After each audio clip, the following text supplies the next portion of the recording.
Hi, everyone. Welcome to the Mentally Healthy Workplaces Asia podcast. My name is Wendy Lim, and I'm the Chief Impact Officer at Flourish DX and the host of this podcast. The purpose of this podcast is for conversations and practical guidance from subject matter experts, service providers, innovative tech platforms, and employers in the region. So we really believe in taking a shared responsibility approach to workplace mental health. And so it's not just us as individuals, but as employers, colleagues, and the broader community to help create mentally healthy workplaces so we can all prevent suffering and promote human flourishing. So we're super excited to have a very good friend of mine, Wendy Chua. So I know this is going to be confusing because there's a Wen and a Wendy in this podcast. And she's the CEO and founder of Wand Inspiration here in Singapore. Hi, Wendy. Hi, Wen. It's good to be here.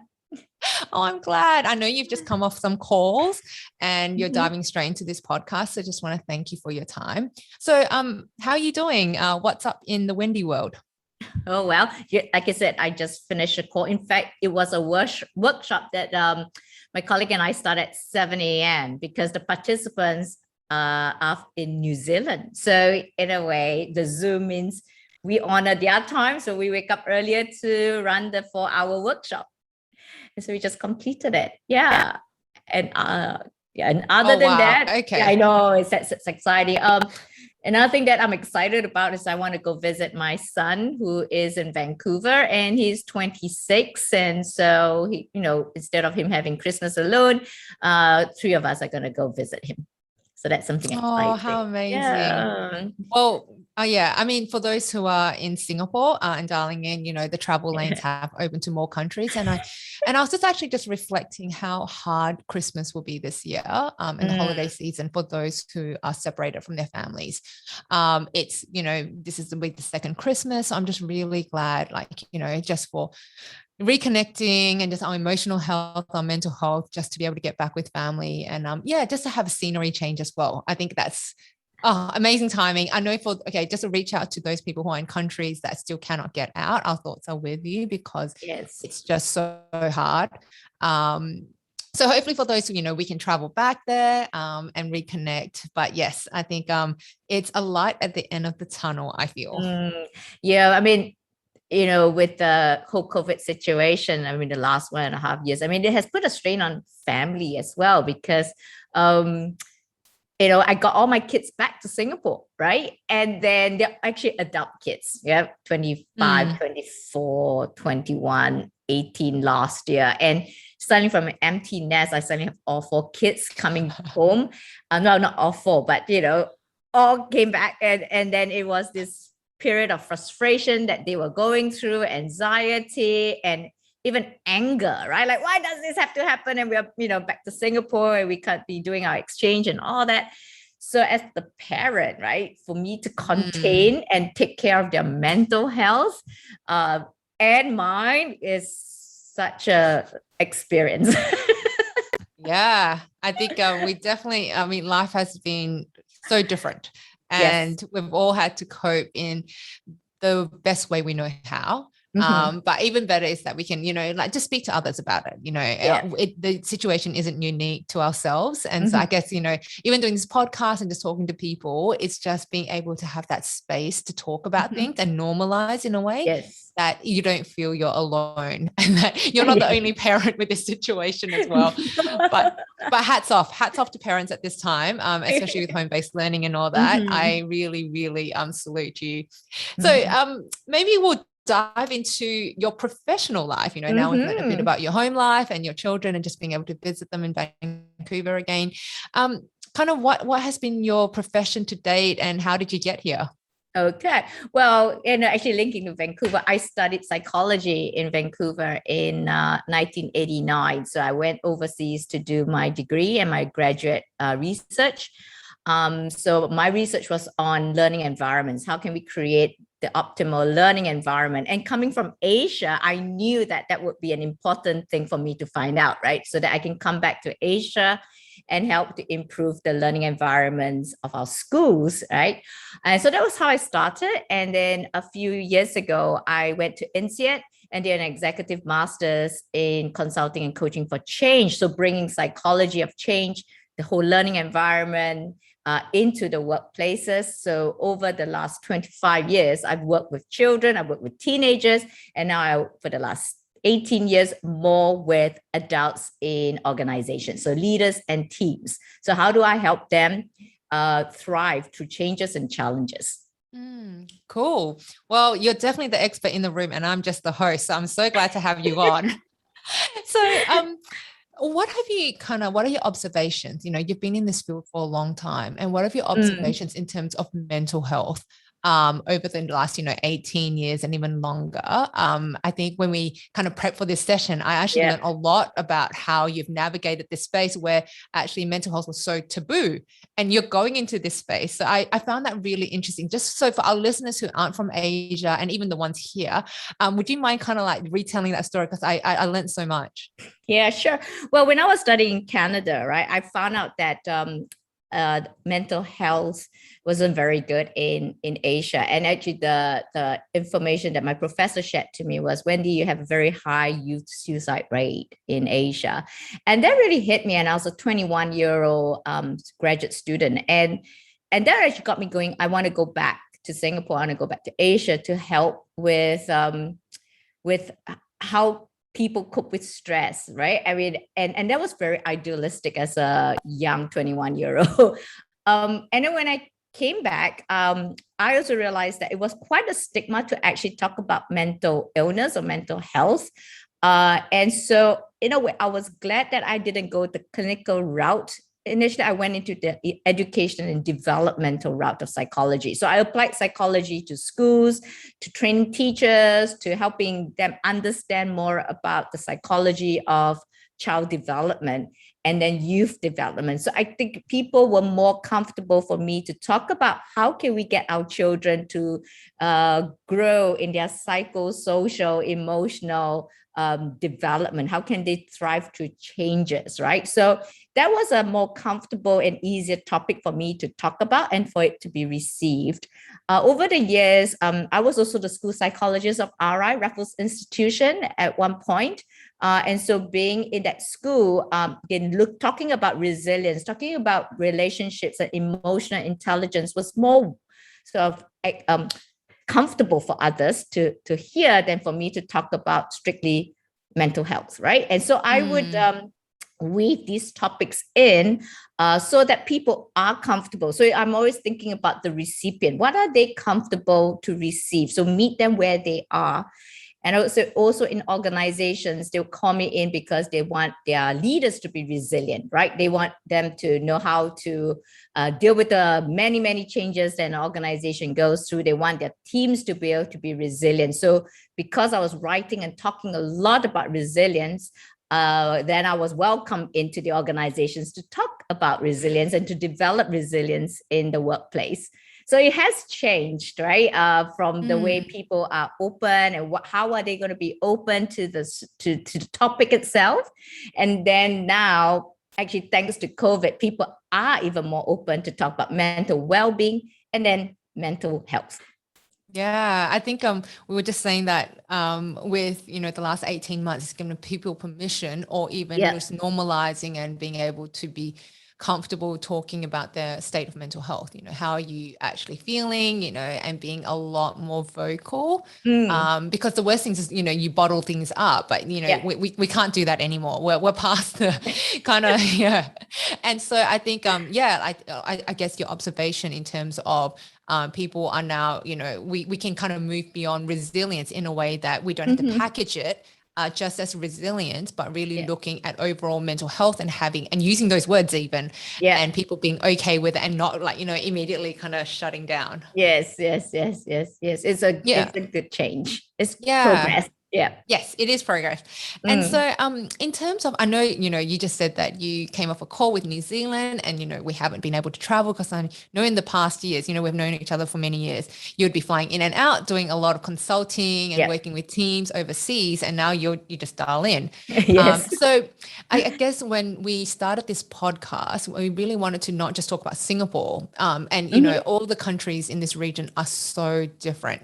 The things that we struggle with and just the cultural context, it's so different. So do you mind sharing, maybe some of the insights in the region, in other Southeast Asian countries, and the work that you've done and kind of even, similarities and differences? Okay.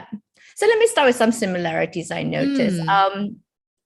There's still a general discomfort about talking about depression, anxiety, and these topics, right? So there's some similarity. I think there's a face thing in Asia, like you don't want to lose face, right? To say I have a problem or this is what I'm going through. At the same time, I also noticed that family support is very important. So if they have family support, it helps them through difficult times. And I can relate to that because I actually went through a divorce when I was 29 with 3 young kids. And I know that my family support helped me through that, right? So when I go to other countries and I listen to leaders talk about the setbacks that they are going through or they've gone through the challenges, one thing that comes up very, very clearly is if they have support from family and friends to help them through. Then in the workplace, what I noticed similarly with all the different Asian countries is when there's leaders that care enough to build that trust,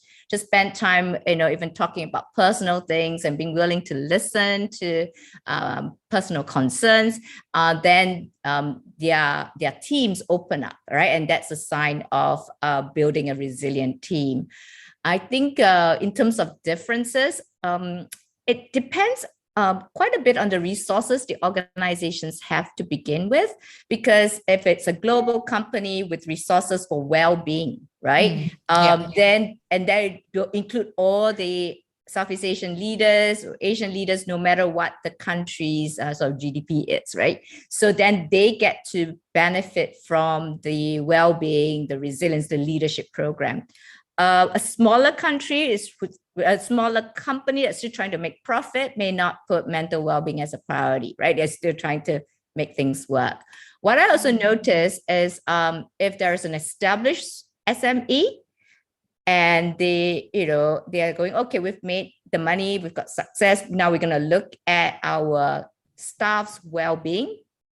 Then the tauke, right, or the big boss, the owner, the founder says this is important, and things get done really quickly, right? Because a big organization, maybe you have a lot of tiers of approval. Once a tauke, right, a big boss, okay, of the family-owned business says we are doing this because this is important. We treat our employees as our family. We're going to give them these well-being leadership program, and then it's rolled out very quickly. So that's kind of where I find like some of the differences in the countries and even among organizations.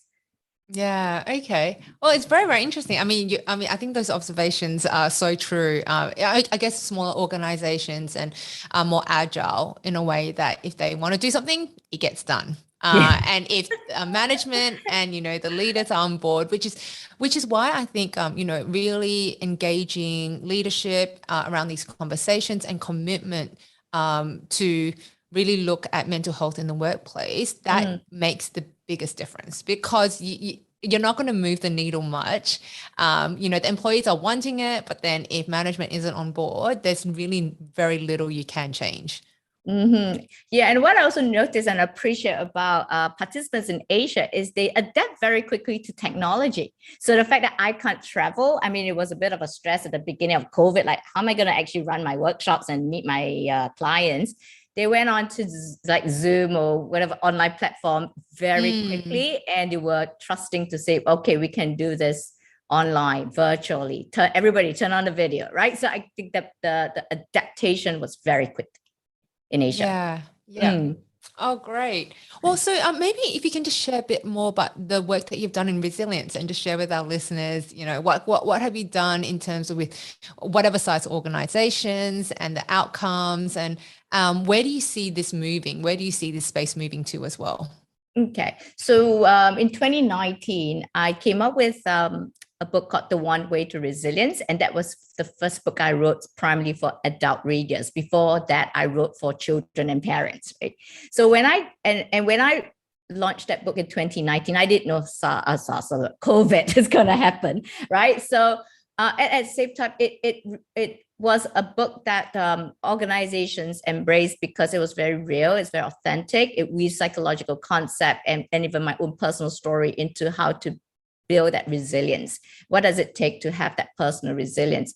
And so with companies, I tend to run workshops. So a group of people in person or now on Zoom, and then helping them to identify their emotions, to identify what are their automatic negative thoughts, and then helping them to learn to create the positive emotions, right? It's not to say the anger and the sadness are wrong, but to know how to actually embrace it and how to also deal with it and release it. So there's a lot of these processes that I teach and I facilitate now online most of the time. So people also know how to do that with themselves, right? With their own emotions. Also, the sessions will also increase engagement among the colleagues, right? So people are feeling isolated, working from home or not being able to see each other in person. So being able to do this online, people actually feel the connection again, the relationships with their colleagues increases because it's not just about work, but also about themselves and their lives. So these are some of the things that I'm doing right now in terms of bringing these well-being and resilience and emotions and connection into the workplaces through the screen. Yes, through the screen. Through the screen. And hopefully one day in person. It's true. So, but I guess in the last, 18 months or even maybe the last 6 months, you've been talking to a lot of organizations and, what are their pain points and where do you see the future in terms of a different approach or even, different ways? And is the conversations changing with these leaders that you're speaking to? Yeah. Okay. So some of the pain points I noticed, like staff feeling confused, lots of changes, frustrated because they have to keep changing with the changes, also disconnected emotionally with themselves and also with others. I've also been told that staff can feel unmotivated. So I'm asked, like, can you help teach us how to motivate our teams, right? So these are some of the pain points that they share with me. And then there is that whole resignation, right? Like staff quit because they think I can't handle this anymore. And they think another job will make it better. So organizations are also concerned with staff leaving. Retention. And and then now having to hire new staff and onboarding new staff in a very different way. And also knowing that the organization is still going to go through many, many changes. So if you link that to resilience and mental well-being, they say, we really need to teach our staff to know how to manage the changes and manage the emotions and the thoughts and the cognitive demand that comes with these changes. So I think we're being more kind to our employees now. More aware. Yeah, definitely.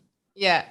And I think these kind of the feedback and what you just said is really common. I've read articles about it. A lot of people are talking about the same kind of pain points.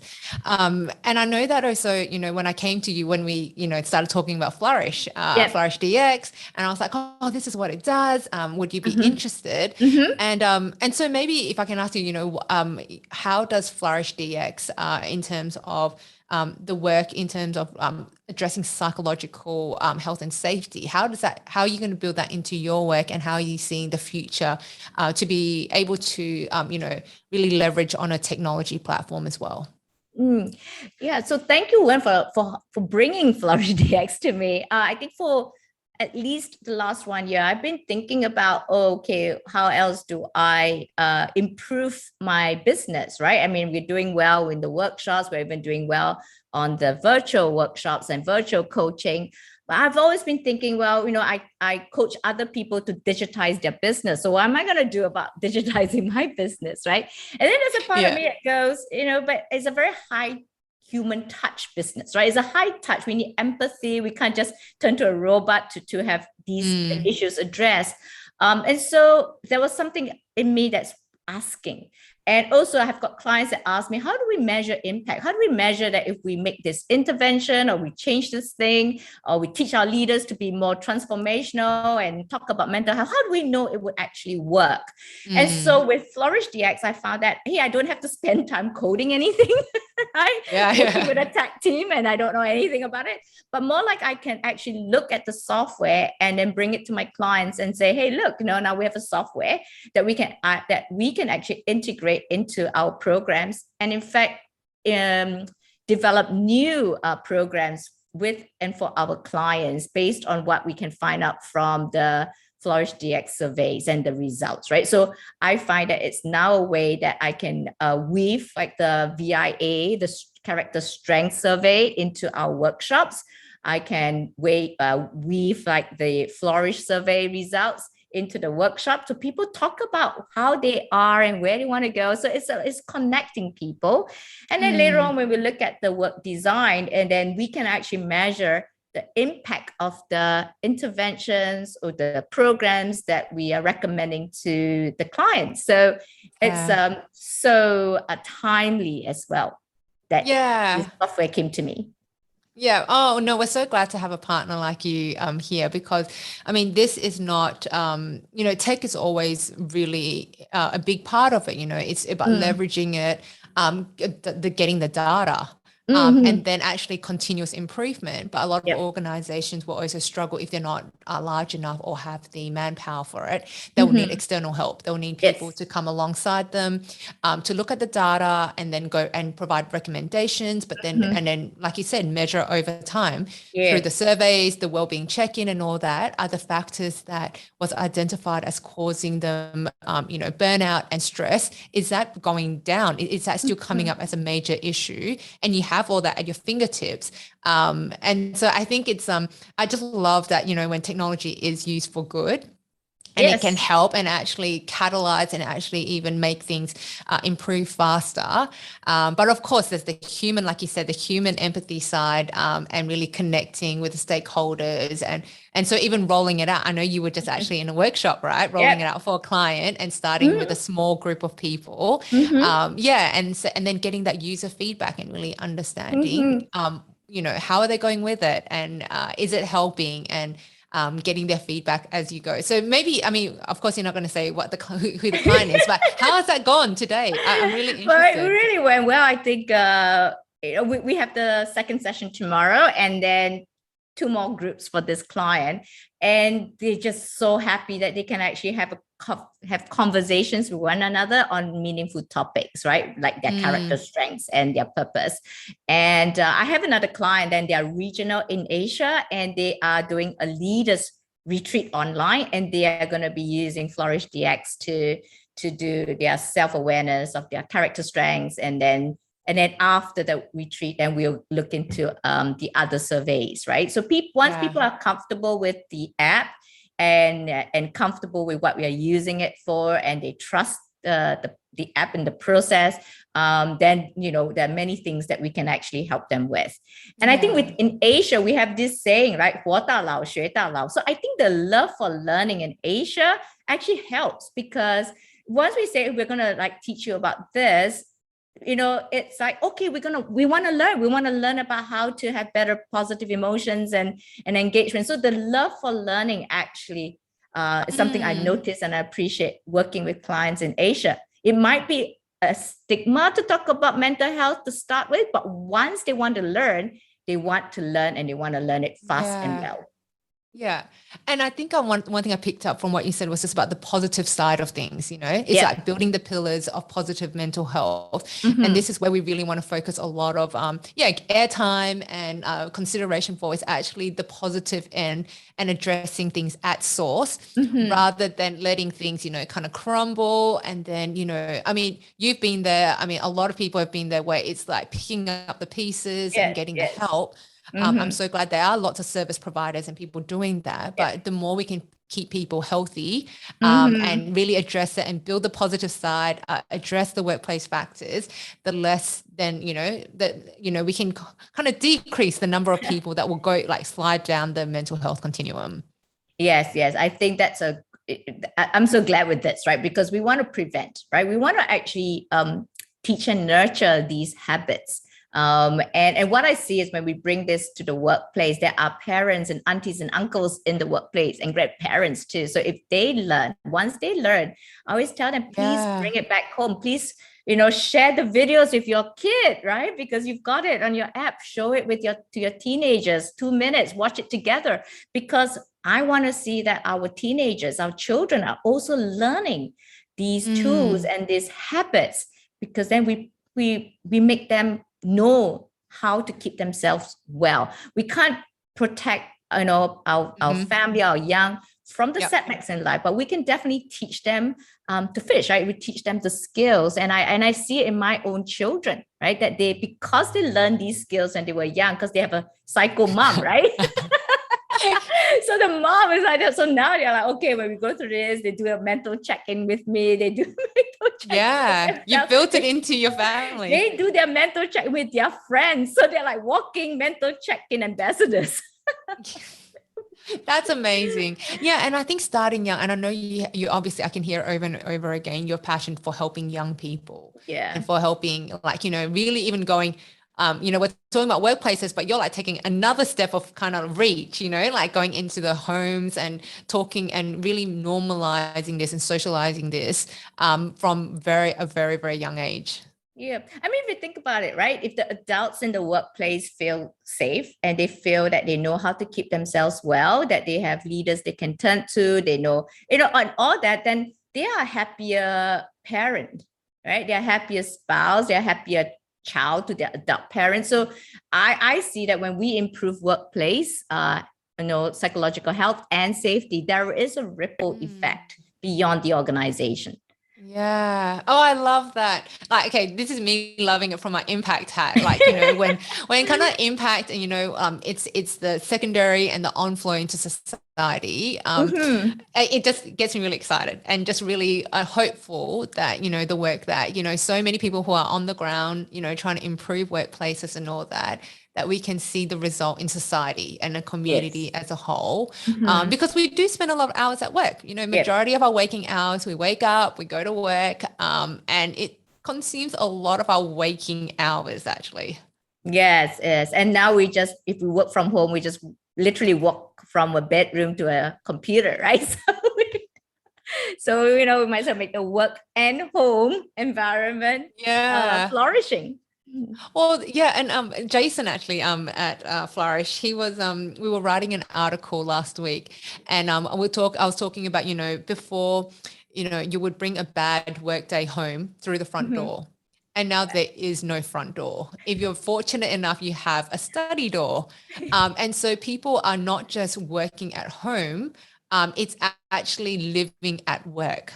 And that really kind of, we're actually, our workplaces and our home has kind of merged into one. Yeah. And now are we working from home or are we living at work? And so, yeah, it's like a whole, I was like, wow, that is it's really, really profound to think about, and actually creating boundaries or, how do we create that separation between that so that we don't kind of bring work and everything, and it's like a big kind of big pot that everything's just mixed up inside, that sometimes to have a mental health break, you actually just need to disconnect. And then so I guess the next question, when we were writing the article, I was just sharing about what I do. So I have a no LinkedIn rule, and no, unless it's a very big emergency, I don't work after dinner time. So dinner time is where it stops, and then I disconnect, because it's so easy to walk through that study door and into the computer again. Yes. So that's kind of how I try to delineate in a way of just it's like a physical kind of reminder or, how we would work usually. So maybe from your side, how have you managed all of this, but how do you keep yourself kind of mentally healthy? Well, I sometimes can't stop work from, because you love it. Yes, and also I do have clients who's in Europe or North America, Latin America, so they want calls at our 8 p.m. right? So what I am careful about is not to accept anything after 11 p.m., right? So the occasional workshop because they've got 20 people. But anyway, for me, it is to know that if I have late calls, I actually look at my calendar and give myself personal time off. I would like to put it down like, okay, this is a day or half a day I'm not working, right? Because I'm working late so many of the evenings. So or on Saturday, maybe like my time off day, right? Where I don't turn on my computer if I can't, right? So there are some things about disconnecting from the work devices that helps. I mean, I have other things where I go for walks. I make sure that I have my quiet time. I go for massages. Thankfully, we can still do that in Singapore. And a one-on-one date. So I have one-on-one dates with my husband. And also I have 3 kids now, as old as they are, still living with me. And so I would actually have one-on-one walking dates or coffee dates with my children so that I catch up with them, and that energizes me. I have a vision collage that I print and put in front of me on my computer. So if I feel like I need to get centered again on what's my purpose and vision, I take a look at them. And I have a journal. I still journal, paper and pen. Right. Yeah. And writing like, what am I grateful for? What I did well? What are my concerns? And I write it into my journal. So these are some of my personal habits that I use. Oh, that's great. I think a lot of people I speak to, journaling's one, having that, nature's another one, just getting out away from devices and just looking at the beauty of nature. So but it all takes intentionality. I think it comes back to really scheduling and being, because life can, I find, especially now, I don't know why, like weeks fly past and the next thing you know, you're like, it's October. And it's like Christmas into... Yeah, I tell you, one of my colleagues, right? He tells us that, he's got the Flourish DX app, right? And he would do it every day. Like it becomes a habit. Like he would check in every day, doesn't wait for it, but because it's private to him, right? And he can actually track his own, and so he does that every day. Wow. Yeah. And it's like scheduling it, creating habits, like healthy habits. And you can't leave it to chance because your diary gets booked up. Yes. And so you really have to be very intentional and disciplined about it. It's actually a lot of it's disciplines. And so we think like, with the nice things where we don't feel like we need to be disciplined to schedule and follow through. But that is really actually important. It's just as hard as being disciplined to go to the gym. It's actually being disciplined to give yourself a break. Yes. And actually allowing yourself to have a break. That's true. Self-care, So I know that you have written a couple of books, and this is the part where I always ask, what are some resources that you turn to or that you can flag with our listeners? Care to share? Oh, sure. I mean, if they email to you or to me, actually I've made the One Way to Resilience a PDF copy. And last year I decided that I give away the PDF copy. So if people write in, we can send them a PDF copy of the One Way to Resilience. I made it available to healthcare workers last year. And then I thought, and then they appreciate it. And that's a good idea. And then we thought, okay, but there's also other frontliners. And there's, it's like, you know what? We're just going to give it to everyone. Who ask for it. Oh, that's great. Well, definitely you can connect and you can just Google Wendy Chua. You'll find her on LinkedIn and also One Inspiration. But I just want to thank you for the time. I know this was short and sweet. I think we've covered a lot of topics, and also very interestingly how because you've been in this space for so long, that you've seen the shift and also what's possible for the future, and also the differences, between even just the Asian region. And so I just want to thank you for your time. I know you've got lots of admin. You were just talking about that earlier, admin and other workshops to plan for. So I just want to thank you for coming on this podcast. I know we'll definitely have you back. I mean, really interesting to touch base, like let's say 6 months later, to see where things have progressed. I think that's just, it will be so, and I'm very, very hopeful for the future. So definitely we'll have you back. So for those who are dialing in, don't forget to subscribe on the Mentally Healthy Workplaces Asia podcast. So wherever you listen to it, on Apple, Spotify, you can find us, and also our podcast LinkedIn page. When we feature other guests that are coming up, you can check them out. And also follow us on Flourish DX on LinkedIn as well, if you'd like to see short clips of this conversation or others from our podcast. And you'll also find the video version if you want to see our faces on the Flourish DX YouTube page. And likewise, connect with myself on LinkedIn or Wendy. We always like to be, sharing is caring for us. So we can spread, tips or just, observations. And we just really tackling mental health in Asia, but just everywhere. I think it takes everyone. So I'm looking forward to collaborate and having more people on our podcast. So thank you and take care. And we'll see you at the next one. Bye. Okay, bye.